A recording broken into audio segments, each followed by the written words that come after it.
Salam world, I'm your shorter than average girl from down under. And can you believe that we've already survived halfway through 2025? Because I don't. Our supposed leaders are leading us into ruin, our governments are supporting the worst crime of the 21st century, and what do you want me to say about our fellow countries? All the while, we're struggling to keep our own jobs, real connections, and our own morality. Honestly, with all the chaos that these self-proclaimed international cowboys and their puppeteers have conjured up, I am really craving the sound of Tchaikovsky's overture and the boom of hope.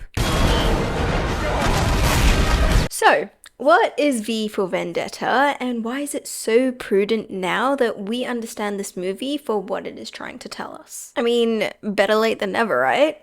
Disclaimer, this is not a kid's movie, so here's your warning now to go find another video if you're underage. As for my conservative friends, well, I hope you'll stick around and hopefully see another side or point of view on things. Again, if you're worried about some of the content in the story, I would recommend a refresher of my views on censorship. But now that the disclaimer is out of the way, let's get straight into it.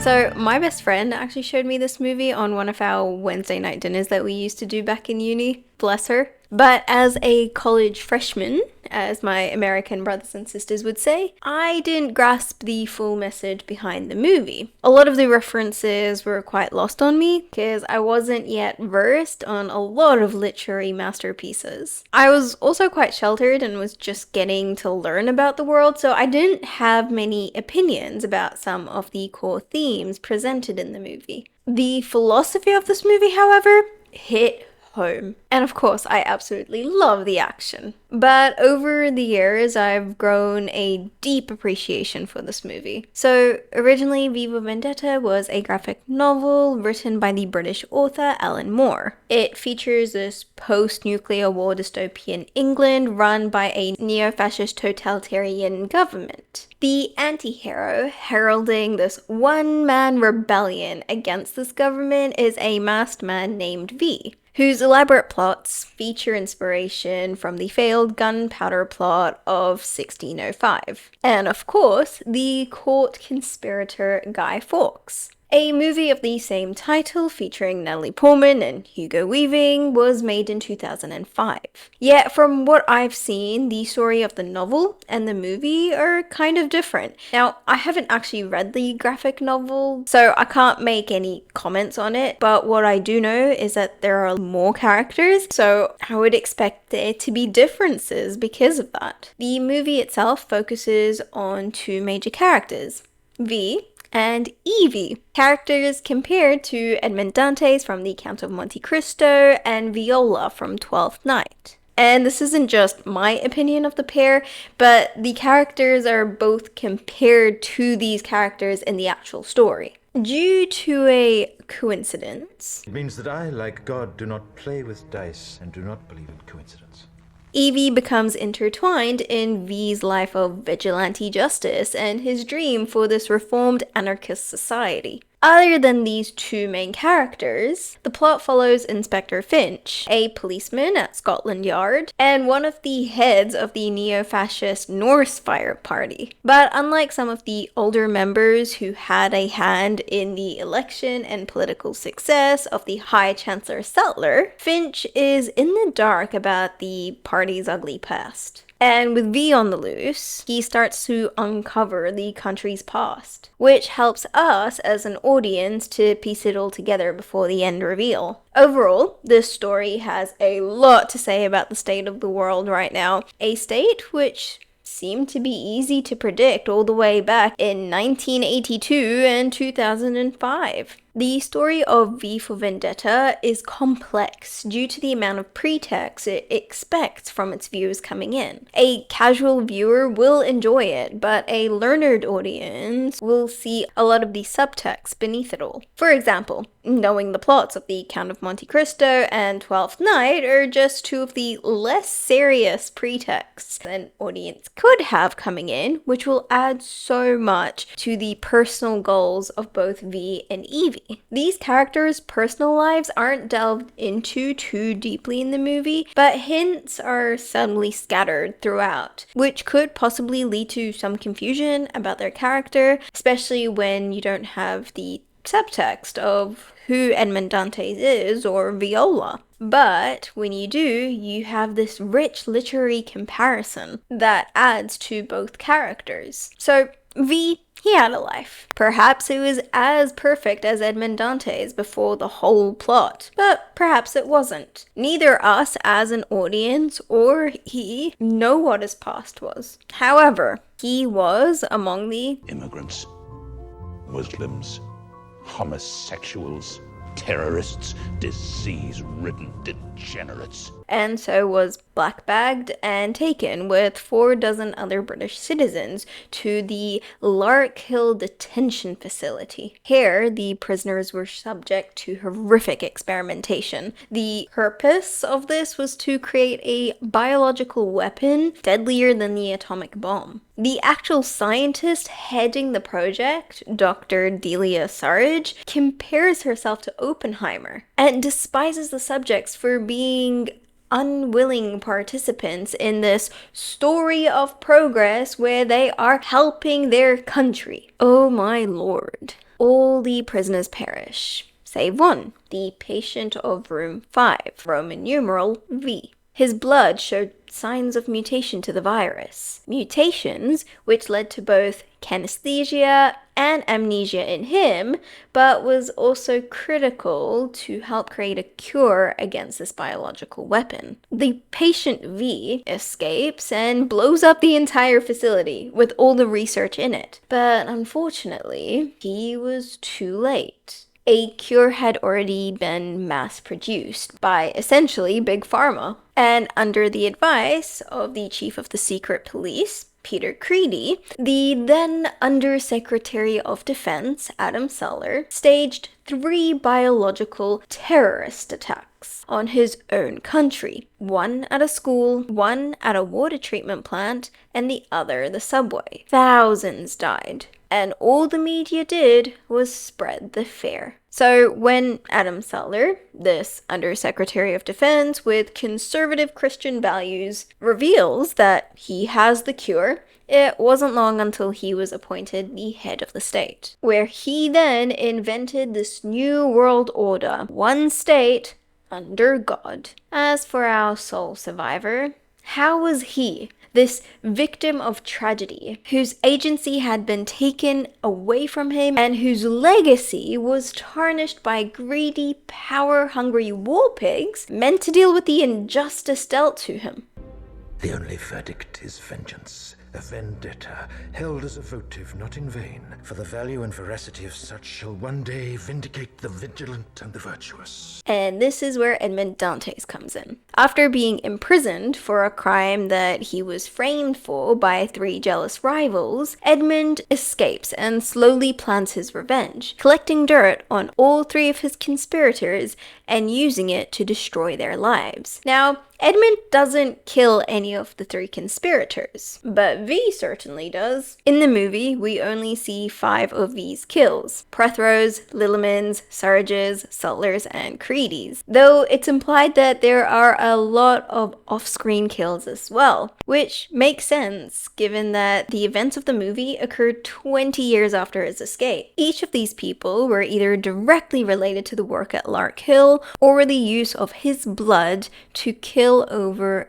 800,000 people. But the thing is, revenge isn't the morally righteous thing to do. And just like Edmond Dantes, V doesn't only act in revenge. Scattered throughout Dante's revenge plot, he also helps those who are loyal to him and who have suffered injustice. So we get this understanding of Edmund's moral standing and how it drives his sense of revenge to personal vengeance, despite our personal opinion on revenge. A very similar bag of emotions is expressed with V, because before we're introduced to V, the man out for revenge, we are introduced to V, the idea of freedom and social reform. We see him saving Evey twice, blowing up the Bailey's building, and inspiring the citizens of the UK way before his personal motives are expressed. Even the first two murders could have been linked to his vigilante persona, and given the level of devastation is ramped up in V for Vendetta in comparison to the Count of Monte Cristo, the modes of revenge are also ramped up, which really toys with the line of being justified or a bit too far. Other than the men who are directly pointing guns at him, his other victims are killed via poison and no pain. So the level of moral quandary is immense. Even when he is fighting men with guns, he fights using daggers. Even in acts of murder, V uses methods where it appears he has the moral high ground, a greater risk to himself. Which is really interesting psychologically, how we associate risk with heroism or cowardice. But anyways, the character is deliberately designed this way so that we question our moral judgments and our own mottos. Are we truly anti-violence or anti-establishment or pro-life? And this is why the character of Evey is so important. Because without her, we may actually view V as a hero, as justified in his mission and cause. We agree with his message of dismantling the neo-fascist government, as well as rebuilding government, one which actually serves the people rather than the other way around. But how about his methods, his justifications for violence, reenacting a historical event for show? This is done by design, not only by the story, so that we can make quick opinions about the corruption of the government, but the actual press in this universe, so that they can spin this terrorist narrative in their favor. The story itself uses the methods that it critiques to basically see how switched on we are, test our level of intelligence and ability to dissect truth from falsehood. But then, V himself uses these same methods to absolve himself from any feelings and emotions, which helps him cope with the pain and to justify his thirst for revenge. So we get this entirely other way where a story or a narrative can be used to create hate, but also create resolve. The Guy Fawkes mask isn't just the symbol of V's idea. It's a mask he uses to hide himself from the world and his own eyes. As Gordon says, "You wear a mask for so long you forget who you were beneath it."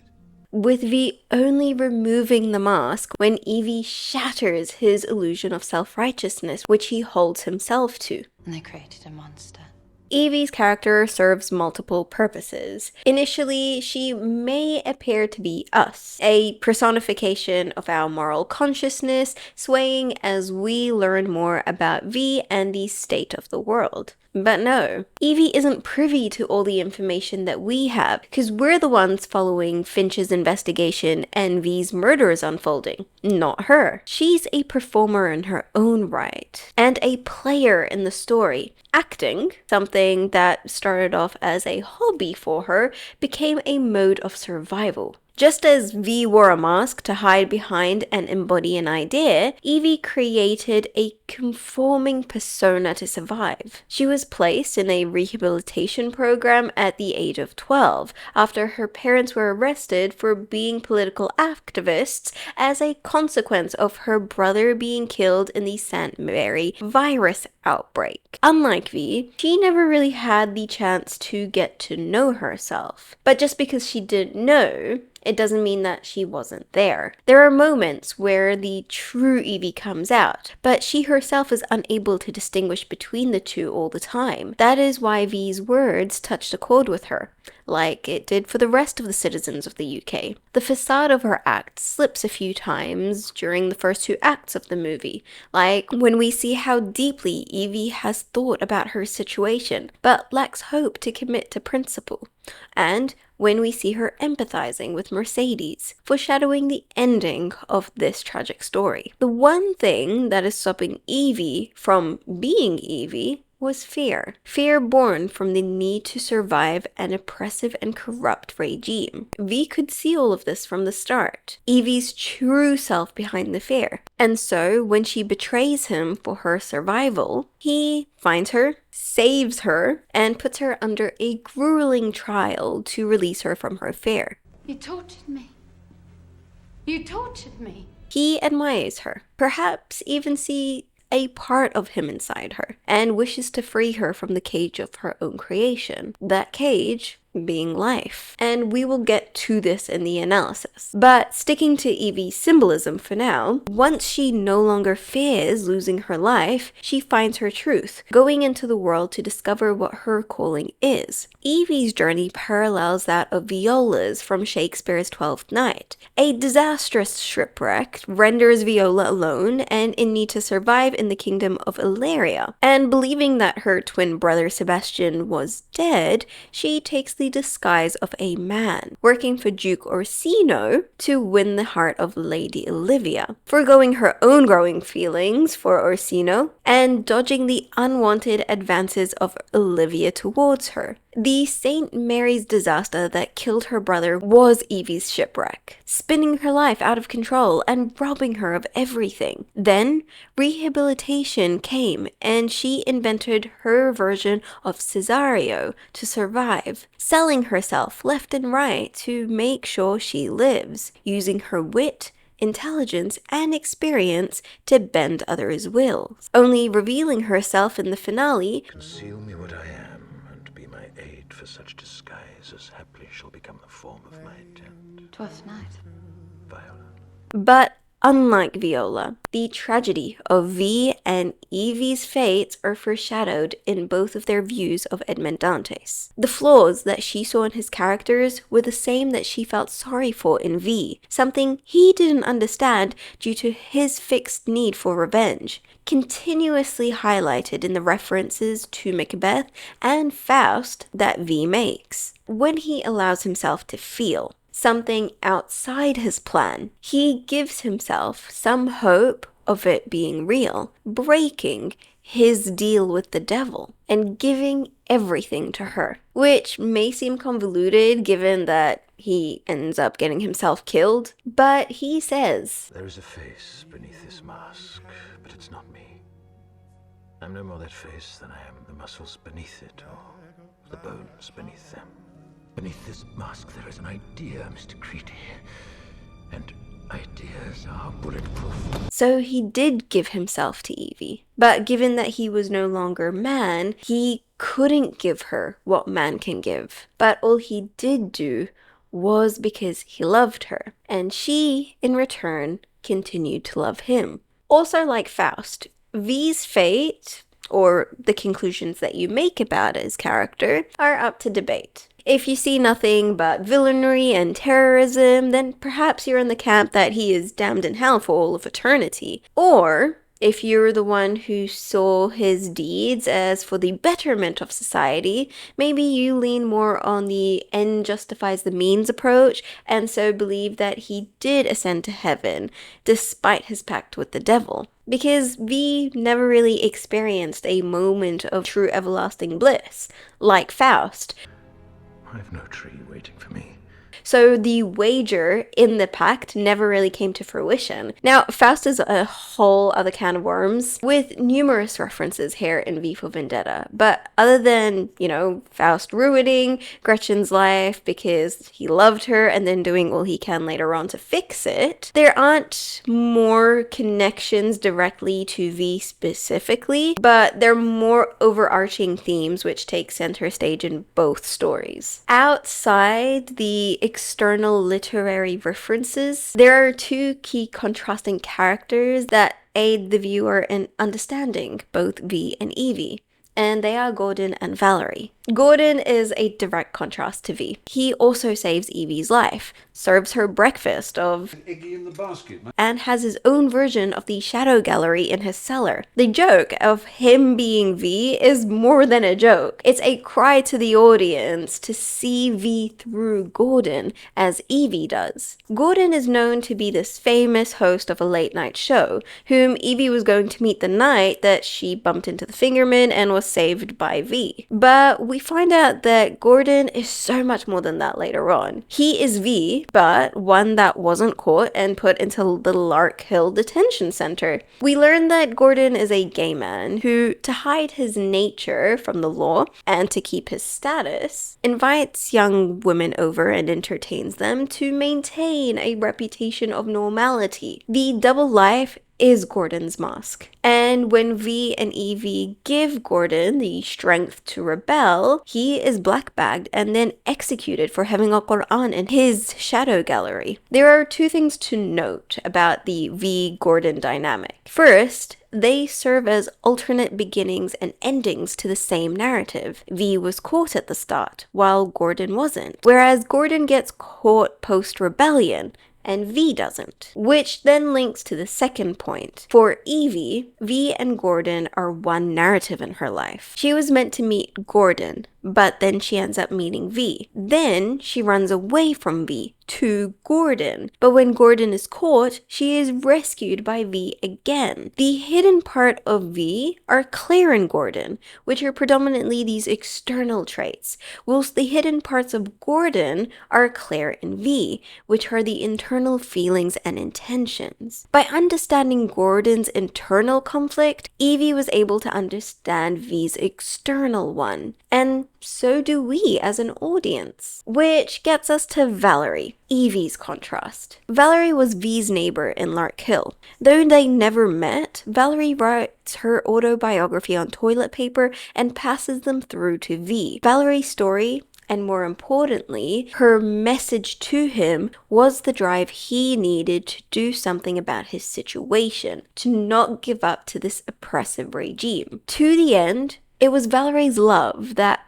pushed his conviction and gave him patience and stamina for 20 years to fulfill his mission. Then, when V imprisons and tortures Evie, he delivers Valerie's biography to her in the same manner, passing to her the same strength those scraps of toilet paper had given him. And through Valerie's story, Evie herself was able to understand what was truly valuable. So, what was this story which transformed our two main protagonists? Well, it was a story of a young woman who is ostracized her entire life because of her interests. Yet, she lives through the ups and downs, highlighting the beauty of these simple things in life that we take for granted. When ostracization became law, she and her partner were taken away, punished for their choices that haven't affected others negatively. But, as she puts it, Different became dangerous. Valerie, despite her hardship,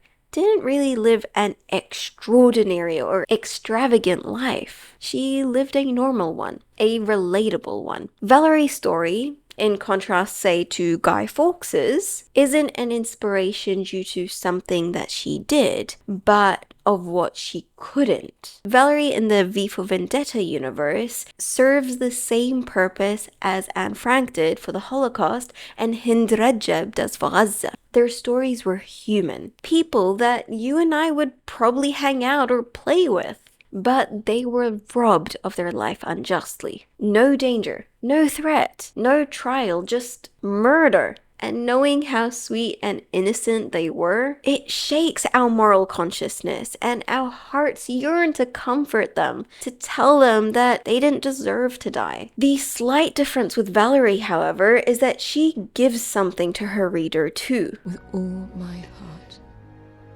I love you. For V, who had just lost all his memories, this was the first positive emotion that he had ever felt. This love from a stranger. And then being robbed of that positive emotion unjustly, as well as knowing the method of pain that Valerie was inflicted with, we see a very human side to V. He loved her back, thus giving scarlet crimsons to each of his victims, symbolizing that she was with him on each mission. What's also a really nice detail is that we're told that scarlet carsons were an extinct flower in this universe. So it's like Valerie had come back from the dead to be with V. And similar to how V and Gordon serve the same purpose in Evie's life, but in very opposite ways, Evie and Valerie have the same purpose in V's life. When V first saves Evie, it's simply him living by this moral code of Edmond Dantes. It wasn't personal, but rather a performance of his moral superiority. But when Evie saves him during the Jordan Tower incident, well, that was the second positive thing that he could recall someone doing for him. Her actions impacted him.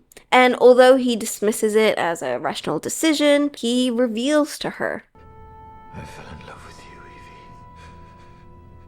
Evie. Like I no longer believed I could. And so after 20 years of meticulous planning and preparing, another life in his path opened up. Something he had to reconcile, reconfigure his plan around, something else which mattered. So, This is my gift to you, Evie. Everything that I have, my home, my books, the gallery, this train. I'm leaving to you to do with what you will. on the other hand, Valerie had a profound impact on Evie. Through Valerie's words, Evie found the strength to accept different rather than hiding it, appreciate all her own views of the world as true and worth maintaining. What she found in that cell, what V had found in Lark Hill, what Valerie held onto. An inch. It is small and it is fragile, and it is the only thing in the world worth having. We must never lose it or give it away. We must never let them take it from us. Dignity. The philosophical conundrum presented in V for Vendetta is whether survival is more valuable than individual dignity. In some areas of the world, the answer seems more obvious than others. And I say this because all of our judgments are made on our media literacy. The amount, quality, and level of information available, and the journalists, authors, artists, or stories architects that we're exposed to shape our views of the world. In the movie, the drumming fear of the government, accentuated via its propaganda, has numbed individual dignity for survival. Everyone knew that the government was bad and lying to them, but they were too scared to search for the truth, because the truth challenged their ability to live. And this was to the extent that the police was threatened by the Secret Service if their investigations proved that it exposed too much truth that didn't benefit the party's narrative. They were being surveillanced 24/7, discouraged from having honest discourse, freedom of thought, or expression. Why? Because authority thrives on the power it is given by the people, and power can only be gained by two means: love or fear. And when I say love, we're not talking about romantic, but passion, drive, and ambition. These items that we put on the top of our list of priorities, the things that we value the most. Those who rule through love either share or feign to share the same priorities, with ideas, means, and resolves to do them. And so, we, who don't have the ideas, means, or resolve to do so, give them the resources necessary so they can enact our dreams for us, given that we, on a grand scale, cannot. The risk of gaining power through love is that it is hard to maintain, because everyone's priority changes. It evolves and shifts as life continues to go on. So it truly means that someone who is given power through love is simply serving the people, risking losing all this power or potentially making enemies when different loves clash. If you're a lover, you got to be a fighter. Because if you don't fight for your love, what kind of love do you have? Power through fear is a lot easier because fear too is connected to love, but it's connected through losing it. Ruling through fear means that you already have the resources and the means to take others' loves away from them. But with compliance, you feign to exercise restraint and mercy. So you actually don't need the people for resources. You need to conjure up the means to muster that by yourself beforehand. And then use that to prove your worth of fear through actions. Ruling with fear only has one caveat, and that is hate. Hate is the only burning emotion which can actually trump fear in humans. So when one does enact fear, they must do it in a cunning enough way not to elicit hate from their subjects. Meaning that the acts cannot be perceived as an impeachment on one's sense of self. Sense of self comes from the meaning that we take out of life, therefore ideology. If we look at all the greatest conflicts of human history, we find that ideology is always the justification for authority to create hate, to rally support, whilst they gather resources to consolidate their ruling through fear. The more resources an authority has, the more it gets away with being oppressive, because it has more means to be able to conjure up new innovative ways to spread fear without that directly resulting in hate. How? Well,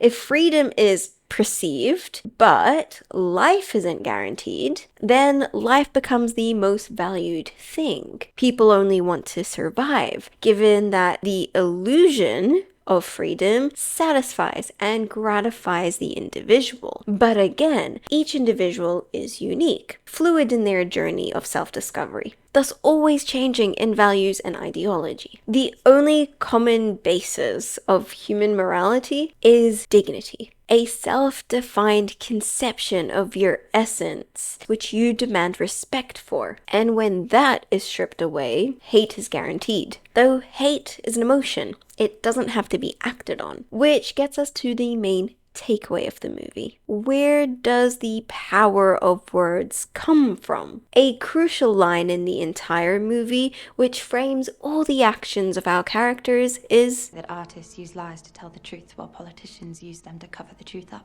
Words are the driving force of this narrative. Whether they be simple, like Valerie's, blunt, like Sutler's, convoluted, like V's, or twisted, like the media's, the power behind each one comes from how they are acted on. The show is more important than the content. The government uses words to scare, to threaten, V to inspire and coerce. Both V and the government spun stories left out their true intentions to better sell their ideology to the public. The one that won was the story backed by action. V's performance of the Bailey's building ahead of his speech on air added weight to his words, which made the government fear him. But also, the symbolism of removing the symbol of justice pairs with his speech of how current justice is an illusion, and that if they really seek true justice, then they would join him on his symbolic abolishment of the current regime by actually enacting out the gunpowder plot. But how could he guarantee compliance? He couldn't. But instead, he built and sold a brand of liberty. The logo,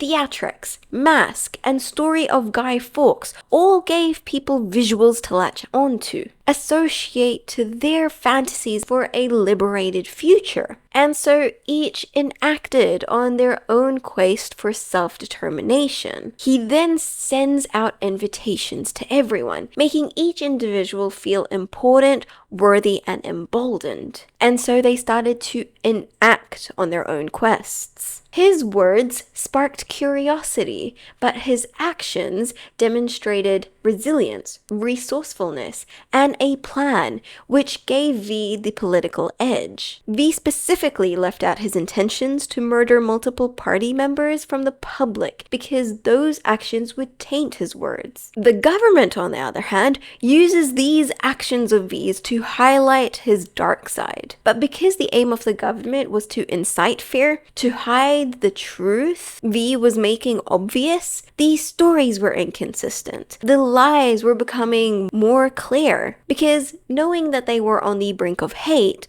they couldn't actually do anything to back up any of their words. Not like the actions that they had done years ago. So the words quickly lost their meaning, and when the 5th of November came along, the citizens of the UK chose to stand up with V. Words are nothing without action, and actions are truth. Objective truth is a puzzle made of all the subjective observations of an action, considering both the intent and consequence of them, which is what Finch's character is, the collector of the pieces to find truth. Finch never makes judgment about V, nor does he outright define the Northfire Party as bad. He is a neutral character, focusing on consequence and aiming to help us, as the audience, understand our own leanings, emotions, and tendencies. Because the thing is, when we receive new ideas, or an ideology is being imparted on us, there are two great impacts. The first is that it promotes conformity under the understanding of shared principles. The second is that it promotes self-understanding and so liberty. Both serve important functions, but can also be misused by their architects. And misuse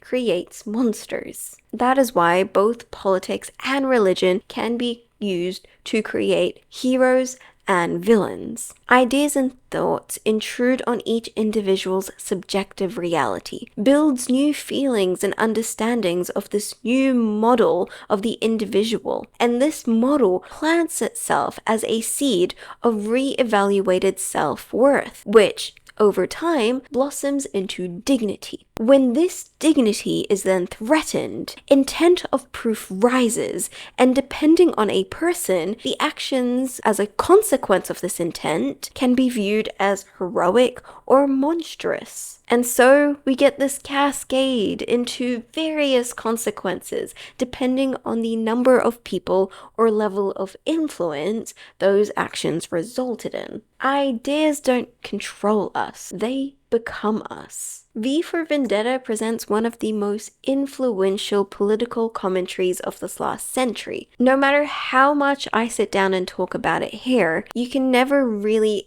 understand this movie without experiencing it. The emotions that it will invoke, the questions that will surface up, are the intentions of the story. Unlike most stories where our characters are dealing with the politics of the world that they find themselves in, the characters in this stories are ideas. They are the political and philosophical commentary. The narrative has been crafted so that you don't actually need to know these characters. You don't need to see them. Instead, you are part of the experience. So no matter how much I try to synthesize the story for you, it's never going to have the same impact as you going out there and watching it for yourself. For those who do want to know more about our characters and their stories, the narrative does give us all this information, but it's hidden in plain sight. The profoundness of V for Vendetta is in the spark that the movie provokes in each one of us. It is a dictation of human nature.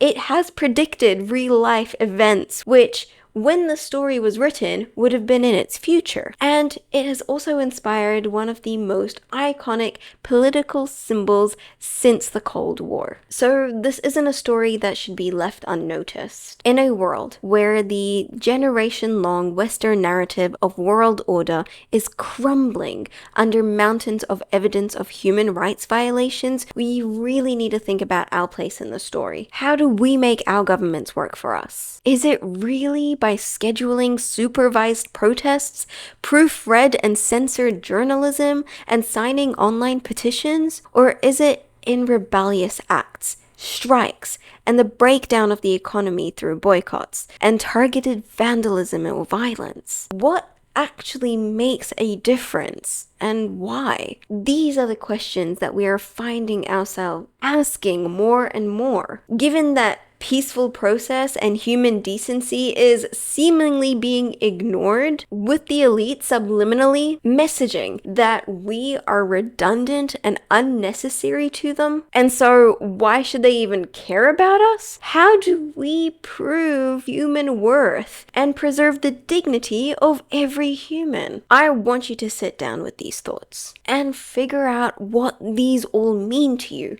I'm not going to be V and put you in a cell, but in all honesty, I don't think that I need to. Your social media feed, if not for the entire time, for the past 2 years, have been doing this to you, especially in these past 6 months. That seed of self-worth, human worth, is already planted inside of you. So just remember. Got us in the rain.